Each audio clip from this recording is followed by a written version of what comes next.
Well, hello everyone. James Williams, Director of Programs with MEF. We are on the way to fast concluding our digital transformation event. Hope you enjoyed that session. Apologies for my translation, because that is actually the first time I've properly used my written Spanish, or should I say Spanish comprehension in anger, you could say, since I did my Spanish GCSE, which was 32, nearly 33 years ago. And believe it or not, but I did get an A grade in that. And even though in my oral exam, I ended up saying that I did my homework sitting outside in the garden in winter. And that's no joke. But anyway, I digress. We are here for the third iteration of the jury. To those of you who have not joined such a session before, indeed watched this, you, the audience, have the power, first of all, number one. So you are in control. You can vote for the speaker you thought was most compelling. The premise is very, very simple. I have three questions. Now, possibly I'm too kind, but the jurors, so the contestants, we can call them, they know the questions ahead of time. They will be streamed on your screen when relevant. Each juror has 2 minutes to answer the question. And once all the jurors have completed their allotted time and answers, you, the audience, will vote in a poll which will be put up, and you'll have 60 seconds to choose the winner. And at the end of the 3 rounds, I will calculate the winner using rough Eurovision-like scoring. For those of you not familiar with Eurovision, it's a singing contest for European countries.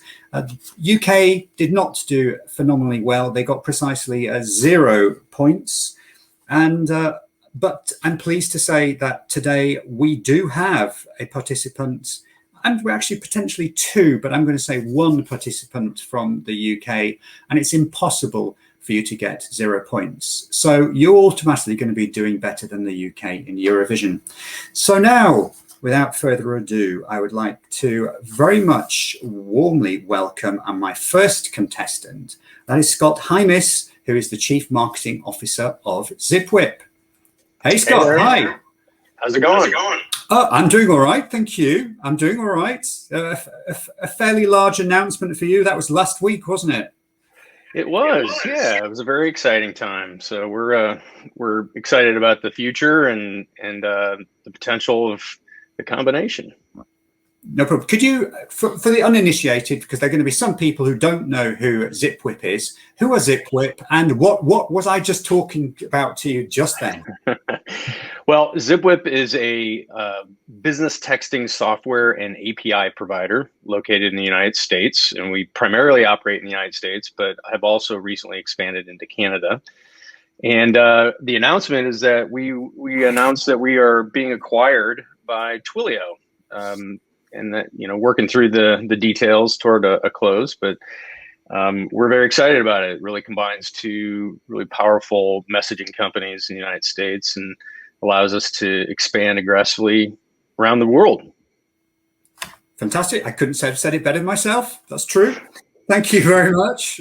Warmly welcome you. Next up, we have Mr. Andy Gladwin, who is Global Head of Mobile Go-to-Market with Cheetah Digital. Andy, hi. Hi, James. How you doing? Yeah, good. How did your session go today? I know how it went because I saw it, but there are going to be some people who didn't see it. Just for those who didn't see it, what was it about? I was looking into the value of enterprise apps, which I think that there's a huge amount of excitement of many other more modern channels right now, and just bringing back what is the distinctive value of apps? Should enterprises continue to invest in them? And then what do they need to do to leverage that value? So a lot of fun talking with thought leaders in Swerve, a Cheetah Digital mobile partner, and one of our very important and successful clients, Salon Group from Denmark. Yeah, fantastic. And I know just on the Salon Group side of things, if you get enterprise apps right, they work. They absolutely work. It's like SMS, but you've got to, Scott knows very well, but you've got to get it right in terms of timing and frequency and everything. You've got to ask the customers what they want. So yeah, great to have you with me again, Andy. Hi. Next up, Ramy Riad, who is the VP Future of Messaging with IMI Mobile. Hey, Ramy. I know. Now, Ramy, we had our business messaging event a couple of months ago, and there were quite a number of people that actually, believe it or not, they wanted to take part in this. And Ramy, we didn't have space for Ramy last time, but you were top of my list this time and you're in. So great to see you. Can you just tell people, who is imimobile? What do you do? So we're a CPaaS provider. We recently got acquired by Cisco, so we're now a Cisco company. And we provide our CPaaS tools and platforms to connect all the digital channels between the customers and the enterprises that we work with. Specifically around, my focus is really focused around the new channels, so RCS, Facebook Messenger, WhatsApp, Apple Business Chat, and how do we bring the richness of these channels to our enterprise customers. Fantastic. And you yourselves have just gone through an acquisition and you're now part of Cisco. Correct. Thank you. Well, welcome, and welcome to the show, because this is the show and you are the contestants. Next up, we have Mr. Sean Whitley, who is the VP of Sales Americas with Mitto. Sean, I think you're on mute. Rookie mistake. How's it going? Don't worry. I usually make it. On day one, I think I did it like 4 or 5 times, but I've been okay since then, actually. But great to see you again. Hi, how are you doing? I'm good. I just came back from 2-week vacation, so I should not be making these mental mistakes. Hey, well, I saw your pictures on Instagram. You had a nice time, a really, really nice time. So good to have you back. And I must warn you as well, folks, Sean does know the drill of this. He has been on this before. But then again, like with roulette in Las Vegas or anywhere else, every roll of the wheel, spin of the wheel is its own instance, and as is the case here. So, Sean, who is Mitto? So Mitto is a SMS and communications platform. We provide global engagement and communications channels for some of the biggest brands in the world. Just trying to make it simple and easy to engage with your audience. Fantastic. And Mitto in Latin means to send. So your name says it all in Latin. Thank you very much. Nice to see you again. Next up, we have Anurag Aggarwal, who is the Director of Messaging Services with Tata Communications. Hey, Anurag. Hi, everyone. How are you doing? Good to catch up again on the jury. Yes, just said so. Anurag, he has been on this before. Am I right in saying this is your last ever public, live, anything with Tata Communications whilst you're with them? Yeah, it's funny when your exit stuff is spoken publicly a bit, but yeah.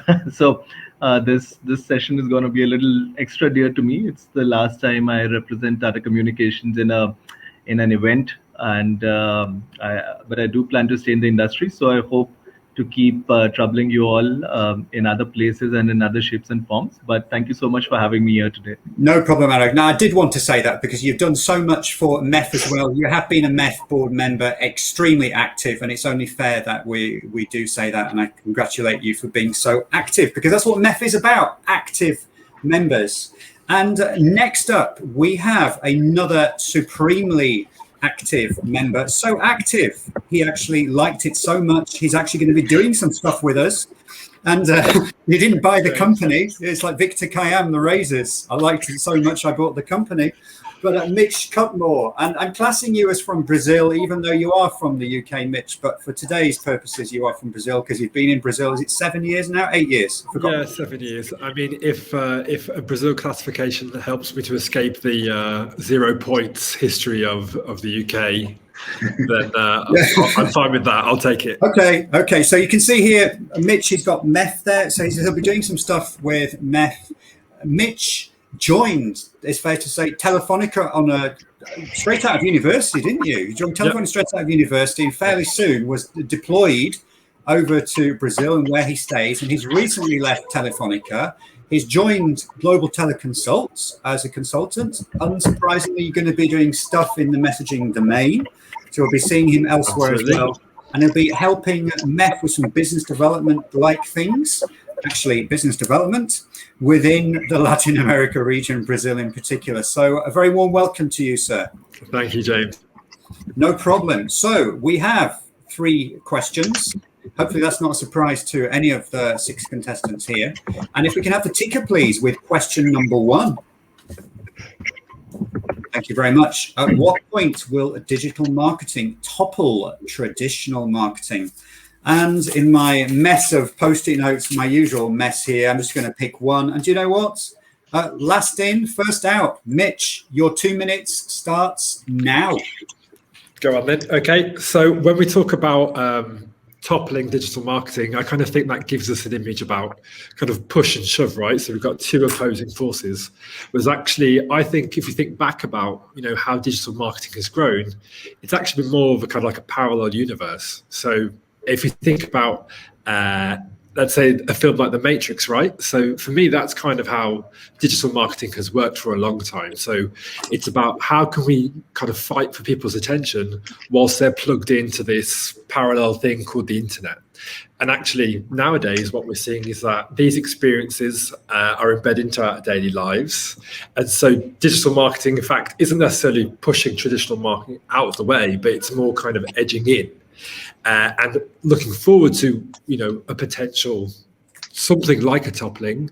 Actually, it's probably something more like an overlay.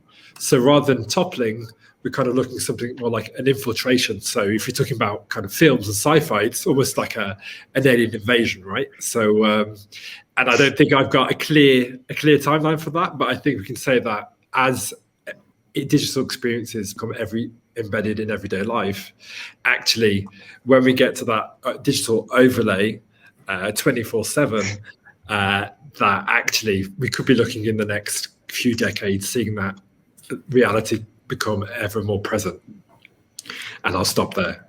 Wow, very good. That was even less than 1.5 minutes. So you're well under there. So moving on, literally where these things drop. I'm going to go with Andy, and your 2 minutes starts now, please. Thank you. Well, traditional marketing holds strong value for driving brand awareness to consumers. But when considering performance, digital beats traditional today. Firstly, and maybe most importantly, it is measurable through codes, links, clicks, views, digital identity, all lead to establishing a measurable return on investment and a benchmark to build results as companies mature. Now, looking at just SMS and performance indices there, we see 2 to 8% in terms of redemption of promotions, click-through rates of 17 to 19% when URLs are used, and 15 to 20% reduction in things like missed deliveries when you're using SMS as part of a delivery service, saving great OPEX to organizations. Not only is it measurable, it's targeted. People actually opt in, and we therefore know they're actually and actively interested in what they've opted in for. Location can be used for targeting, using geofences to drive contextual engagement. We can consider the best time to send a message for a call to action. Messages can be targeted on behavior, such as a dropped basket. We can look at historic actions. Does the customer always search for golf holidays or beach holidays? What is the weather doing? Should we promote flip-flops or raincoats?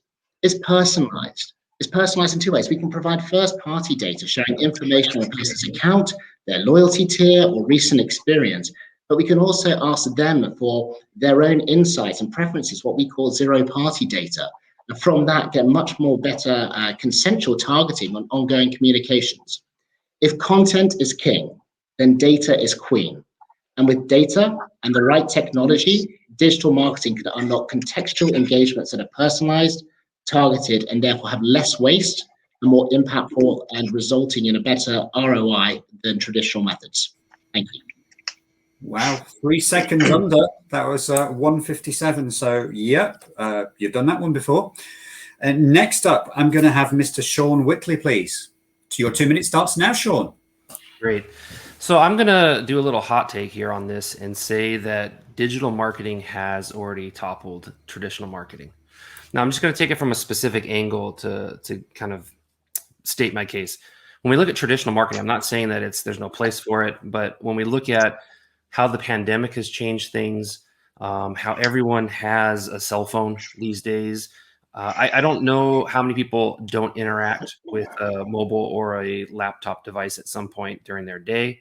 And at the same time, with things going more remote, everybody being at home, there's less need for traditional marketing in terms of like physical billboards and other types of imprints like that.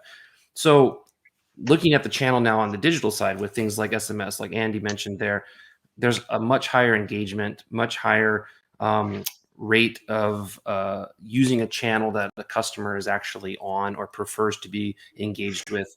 So we've really seen that transition. In fact, we actually did a survey recently looking at consumer behaviors and sentiment a year into the pandemic.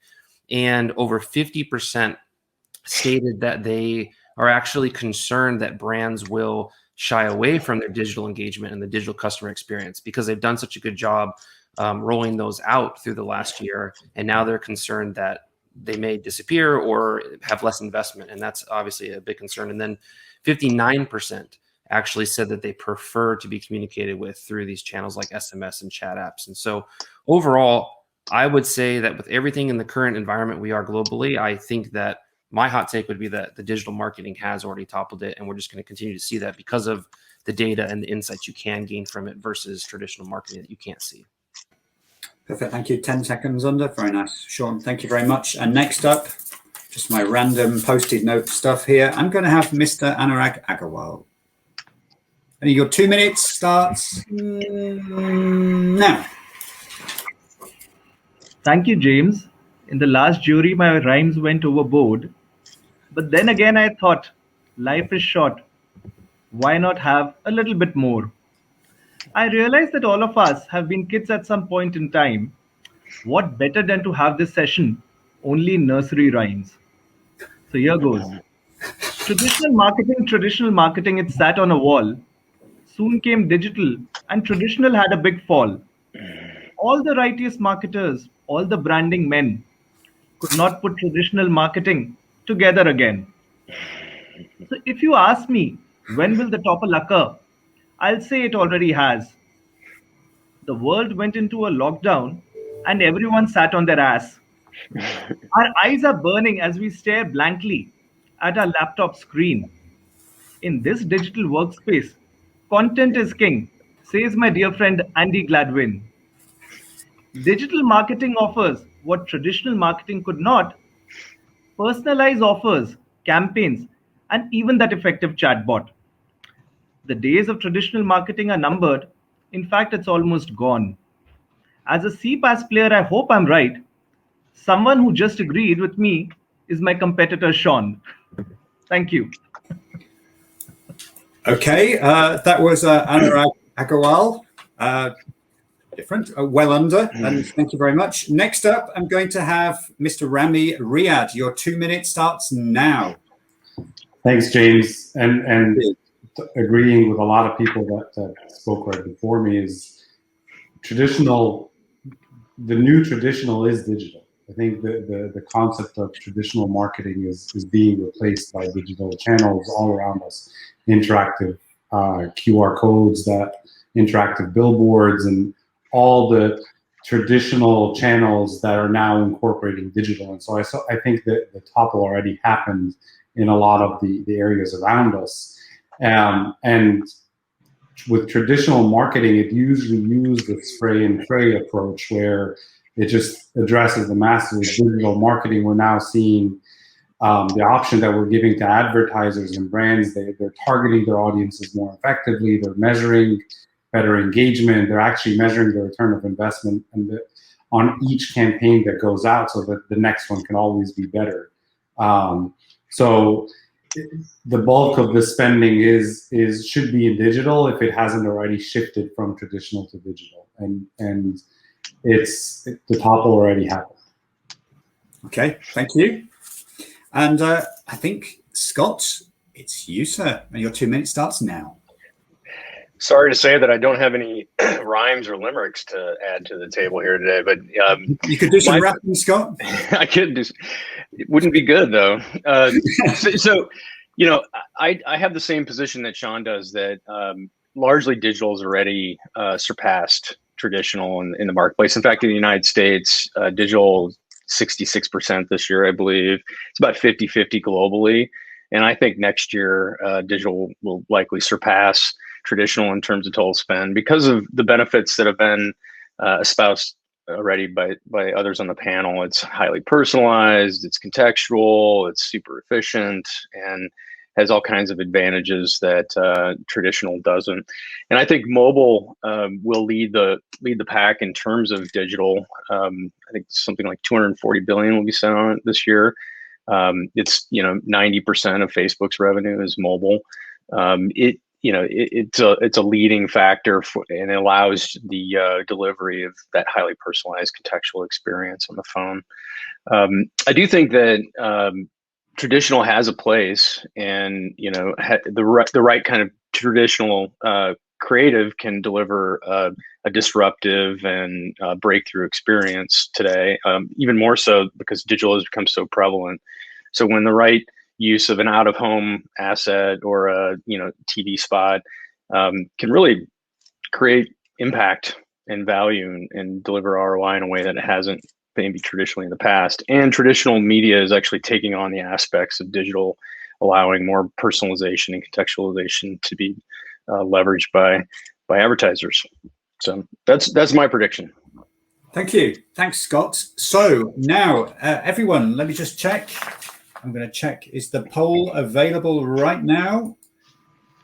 Yes, it is. 60 seconds. Get the clock up, please. And audience has 60 seconds to vote, starting now. Thank you. So the clock will come. Now it is. We can still talk, chats. We can still hear each other, and people can still hear us as well, just to warn you. But there we are. Have any of you heard? Well, Andy, you'll know Brewdog. Yes. They did an amazing. So it's a beer company from the UK. They're expanding so fast. They worth a crazy amount of money, and they did an amazing thing. So there's a discount store. Was it? I forgot which one. Was it Aldi? I think it was Aldi. And Aldi has a series of TV adverts that low-cost supermarkets paying. And they always say that they're so simple, but very, very nice, where they talk about the fact that we're cheaper than the competition, but the product is still good. So they did that with Brewdog. And then Brewdog came straight back at them. And then they ended up having a partnership beer. And that became a rip-roaring success. And that was from a straight, short TV advert. It was amazing. So traditional does work as well. For my peers the topic. Anyway, I have the result. The result is going to be delivered to me using a chat app by Jesse when I have it. Thank you all for voting, by the way. And I have the results. Okay. So in fifth, how can I get this right? Yes, so I have to do this right. Fifth equal, we have Scott and Ramy. So you both get 1 point. Don't laugh. Yeah. And fifth equal. And then in fourth, we have Mr. Anurag Aggarwal, who gets 3 points. And then then it's going to be second equal. We have Mitch and Sean. So I'm both going to give you 4 points. And the winner with 28.6% of the public vote, so less than 30%, was Mr. Andy Gladwin. You get 6 points, sir. I think this can no longer be compared to the Eurovision, so we need to find something else that you get. Now, straight into it. Second question, please, on the ticker, coming up on the screens. There we go. That's the question. And I literally am just going to do this, trying to pick one up. It's Sean. Your first 2 minutes starts now. Thank you. So yeah, in terms of unseating Google from its position, I'm not actually quite sure if someone can unseat it. The difference would be, I think people need to transition into more first data, the data that they own, first party data. And so when you look at a lot of the stuff that we work on in terms of engagement with customers through SMS and chat apps, there's so much data there. I mean, I'm going to harp on a lot of the stuff that Andy already mentioned in the first round, which is exactly why I believe he won, outside of the fact that there was a nice poem that should have probably gotten more votes. But diverting back to the question, first party data is so powerful when you have an engaged audience, an opted in audience, and you're talking to them on the channels that they want to engage with, and you can see what they're doing with that engagement and pivot how you're marketing. I mean, that's obviously the way that digital marketing has emerged and, as we just said, toppled over traditional marketing. And I think that's how it's going to continue to evolve as our engagement and our channels of engagement evolve. That's what we need to look into more than anything. I think the biggest challenge, though, is just brands need to make sure that they're consistent across channels and capturing relevant data across channels that helps them be at the right place at the right time. But yeah, I mean, with all these third-party cookie changes and the ad changes on iPhones, like it's going to shake things up for a bit. And that's why I think first-party data will be a provider that can do that and work closely with customers. That's where you'll see the biggest adoption. Okay, thank you very much, Sean. Well within, much appreciate that. Next up, for my randomness here on my desk, I'm going to go with Mitch, please. Your time starts right now. Great. So in the first version of this question, James actually included a phrase about, Google being the king of the hill.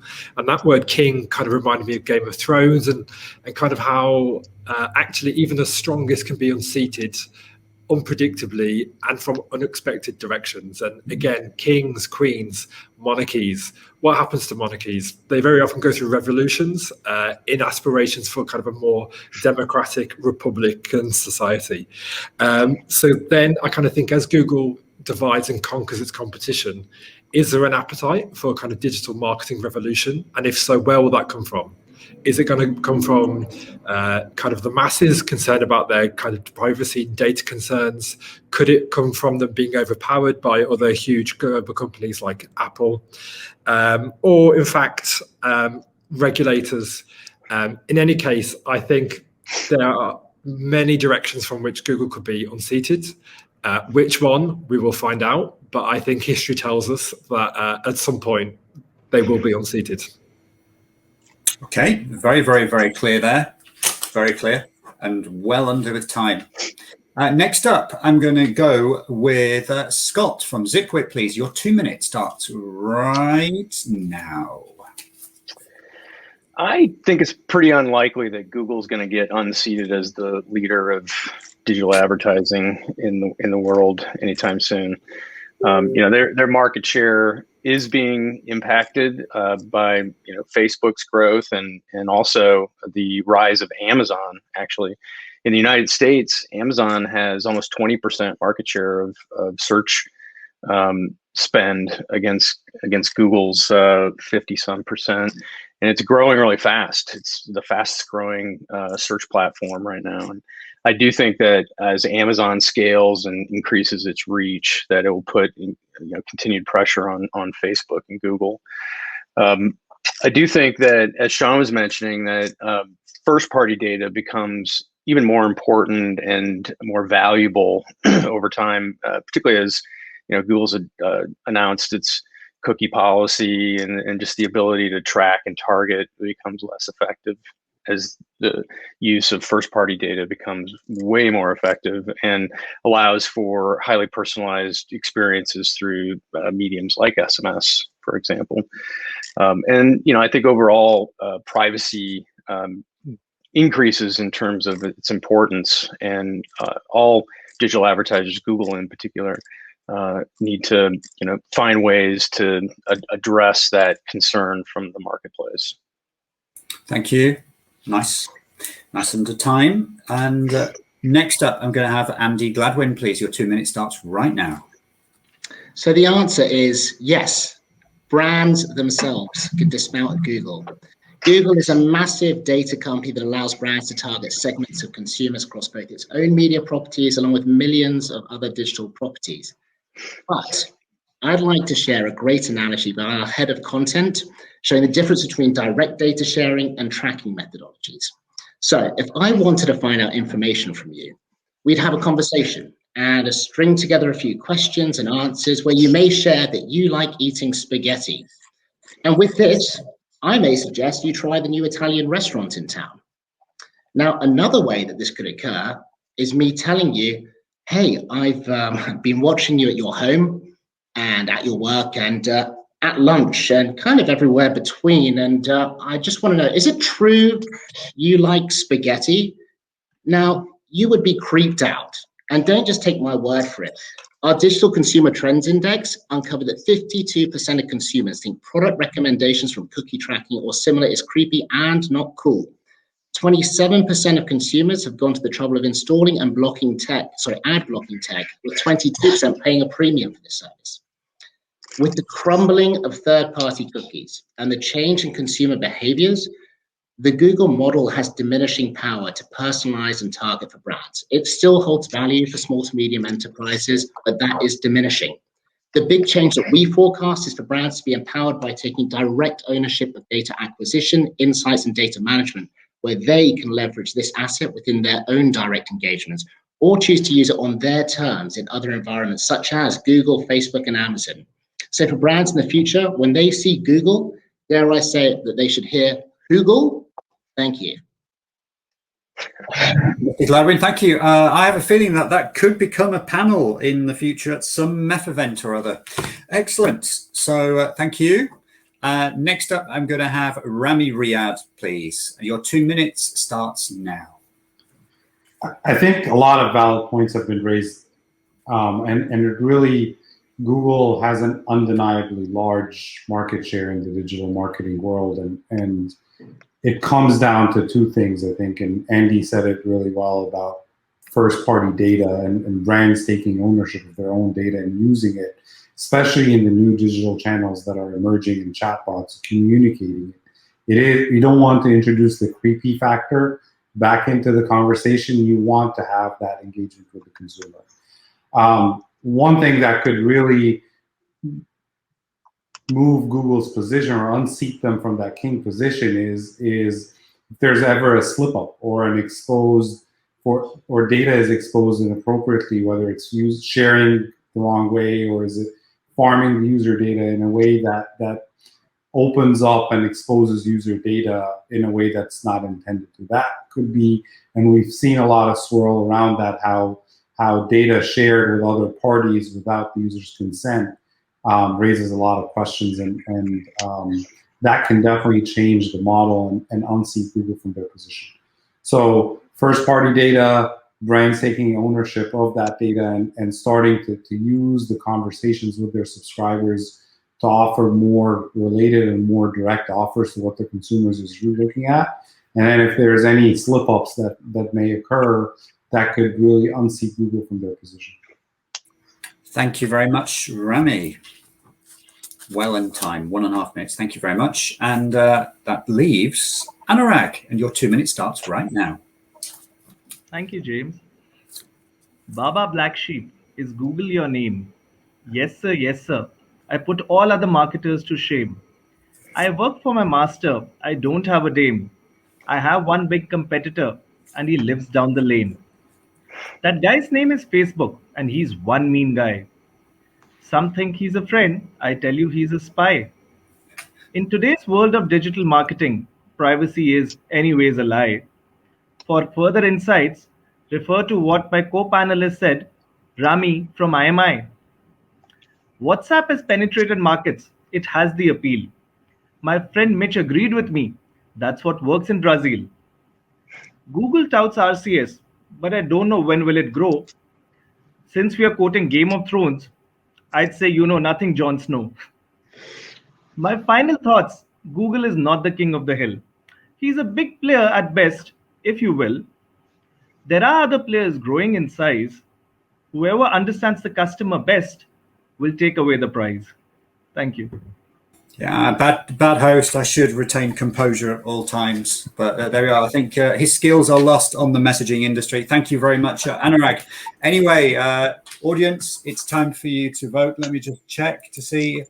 The poll is up. Your 60 seconds will start once the clock arrives on the screen.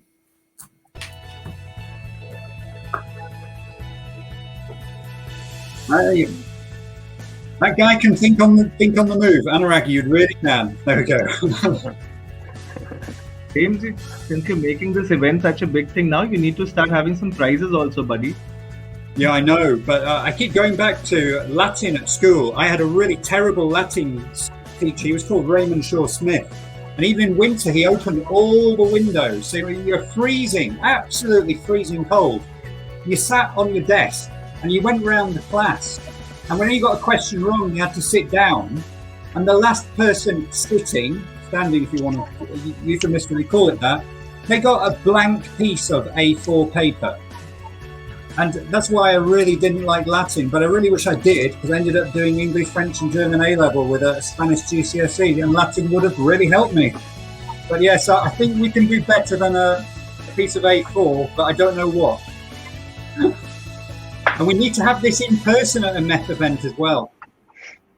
Anyway, that's it. Thank you. 60 seconds are up. I'm going to get the result from Jess when it comes through. The suspense. Oh, and I have it.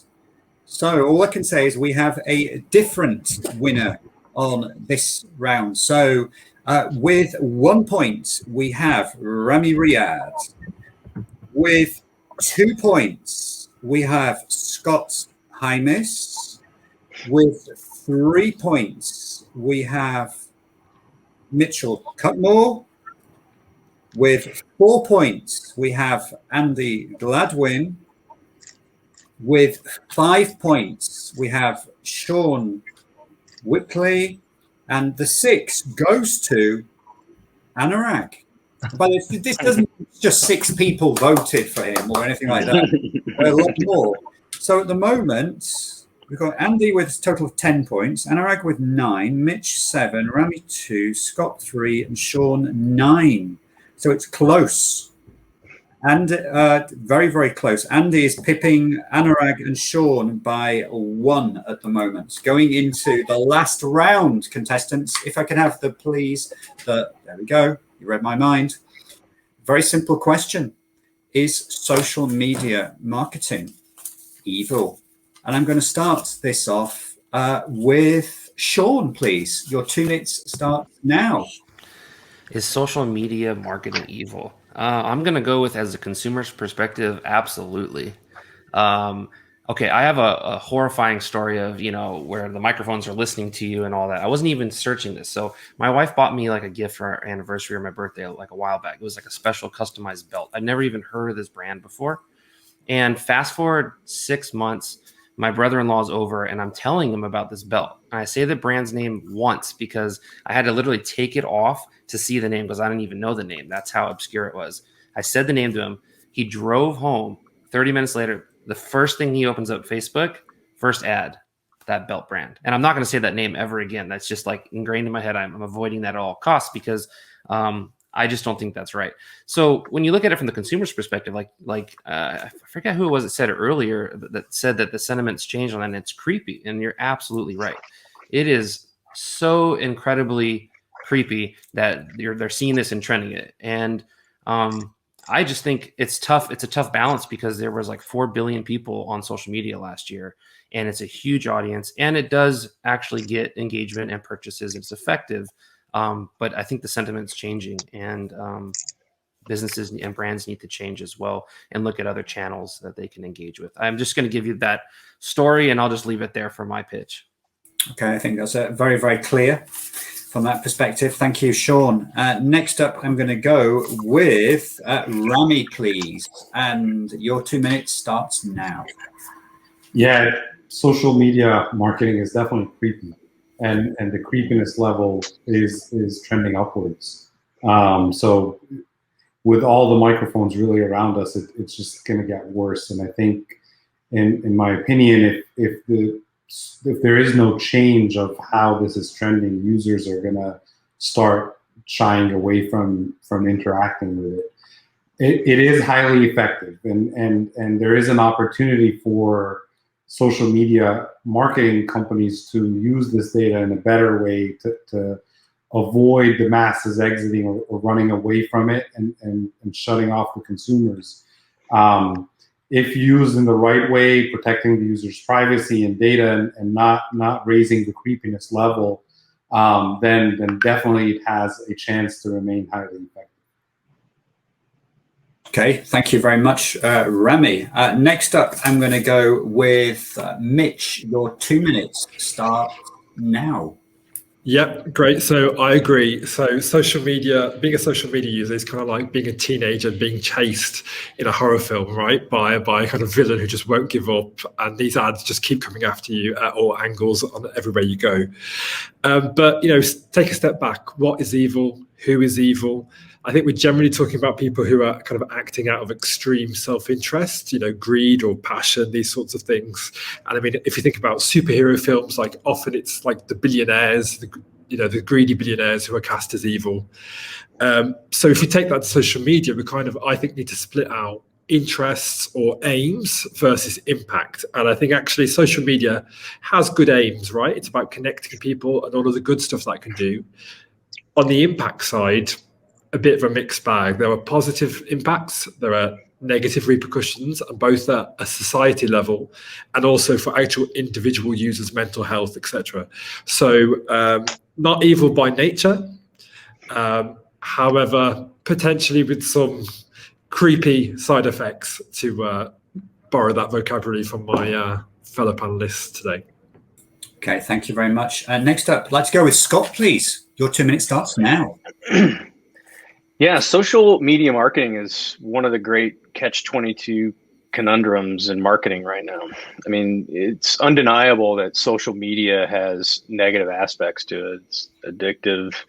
It creates anxiety and depression sometimes in users. It's rife with disinformation, which has become an unbelievable problem in the United States. But on the flip side, it is used by 4 billion people across the world. A lot of people find great value and connection and engagement from it. And it's, it has a positive side as well. I think from a marketing perspective, I read a recent HubSpot survey that showed that the #1 channel that marketers create content for in the United States is Facebook. Their website's #2, but 3, 4, 5, and 6 are YouTube, Instagram, LinkedIn, and increasingly Twitter and TikTok. So it is a place where you can drive user engagement, where you can expand brand awareness, where you can personalize your brand and make it come alive in a way that you can't in other mediums. So it has real power. I think that the future is going to require a deeper level of privacy again and data management, and social media platforms need to address the disinformation problem so that it becomes a more effective marketing channel over time. Thank you very much, Scott. Well within time. And next up, I'm going to go with Anurag, please. Your time starts now. James, I'm short of a point. I'm trembling with fear. I hope this last rhyme works. I'll treat everyone to a beer. Twinkle, twinkle, little star. Social media marketing has raised the bar. You think it's evil. I wonder why. I feel it's a diamond shining up in the sky. Social media platforms are what brands need. Views and likes, on these they feed. Would you call it evil? I certainly would not. A CMO panelist just agreed with me. Ah dear, great Scott. They see what you like and give you personalized content. Cheaper than traditional marketing.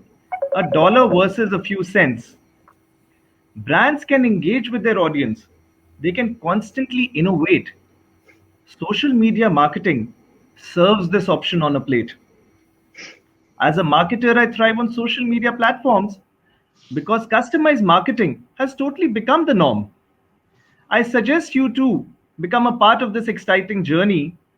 Social media can definitely show you the money. Thank you. Thank you, Anurag. Well under there, time-wise, no problem whatsoever. And Andy, the floor is yours. 2 minutes now. Thank you, James. Well, connecting people together on a social platform is not a bad concept. In fact, I can say it would appear to be very popular. I, for one, I'm on social media and have friends and family underwhelmed daily by my personal life of children photos. The tactics, though, that some social platforms use to listen, gather, and distribute consumer information is certainly up for discussion, though. It's the underlying concepts of data trade that monetizes most of these platforms that is very much dated and needs reform. The rampant snooping and repacking of consumer data has sparked major legislation across the globe, and it's going to continue to do so.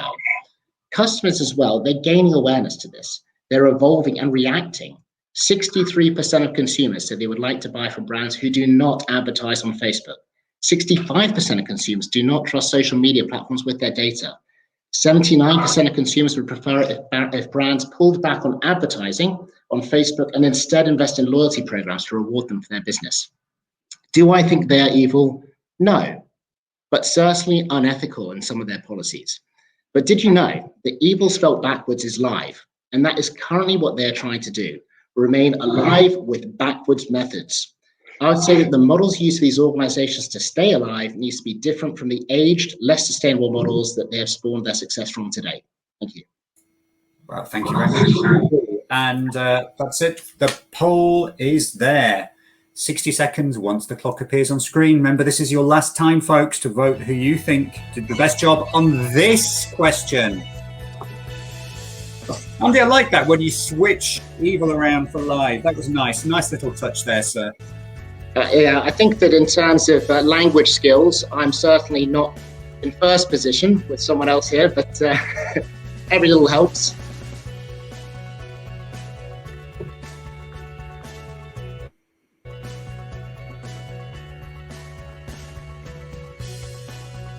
Seems the music is slowing down, but the clock didn't. Yeah.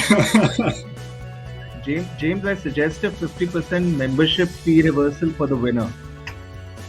A MEF membership reversal fee. But hang on a second. What about if it's a contra member that's doing stuff in respect of their membership? That means we have to give them money and they have to do nothing. No. I say no to that, Anurag. If you want to bribe me with a pizza or a spaghetti, yeah, okay. Not a beer. Apparently there's some cheap Brewdog beers that you're handing out, James. Just saying, apparently it's very affordable. Thank you very much. Excellent. Well, thank you. And before I wait for this last one, I've got the results, but just a little reminder before I check out my phone here. Before this third round, we had Mr. Andy Gladwin a nose ahead with 10 points, with Anurag and Sean both on 9. And so here, with 1 point, we have Mr. Ramy Riad.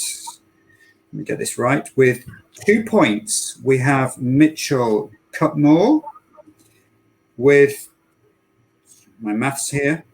With 3 points, both, we have Andy Gladwin and Scott Heimes.